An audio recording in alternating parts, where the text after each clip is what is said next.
les mêmes la mort de Jésus. Et le démon, il est très pervers là, parce que pour ça, il va jusqu'à citer l'Écriture.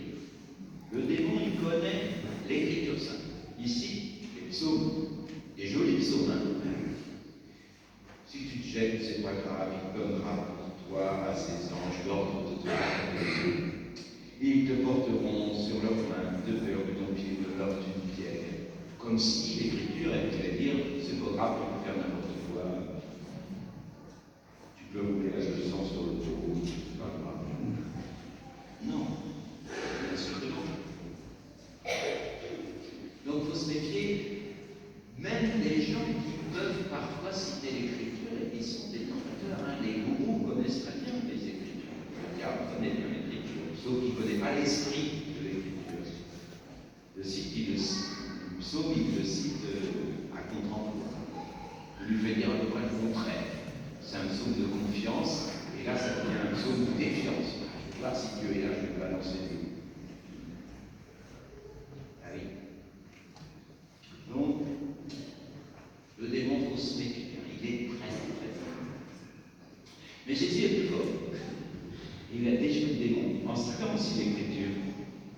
Tu ne mettras pas le Seigneur ton Dieu à l'épreuve. Point. C'est. Alors vous voyez, pour terminer, que l'histoire des tentations, c'est très important. Hein. Et les tentations, c'est pas une histoire de tablette de chocolat, plus en moins. Hein. C'est vraiment une question de vie. Et on nous dit, pour terminer, que le diable, il a épuisé toute forme de tentation. Nous, on pense à plein d'autres choses, mais apparemment, ça n'est pas là. Toutes les formes de tentation sont épuisées jusqu'au moment fixe. Et le démon, il va revenir où? Il va revenir souvent dans la vie de Jésus. D'ailleurs, Jésus va passer son temps à chasser les diables, les démons. Mais on sait que le Seigneur sera tenté une dernière fois, juste avant de rechoisir de nous sauver la veille de mourir pour nous. Après le jeûne des saints, Jésus va être tenté. Personne n'est possible que cette coupe s'éloigne, mais non pas comme je veux, comme Dieu.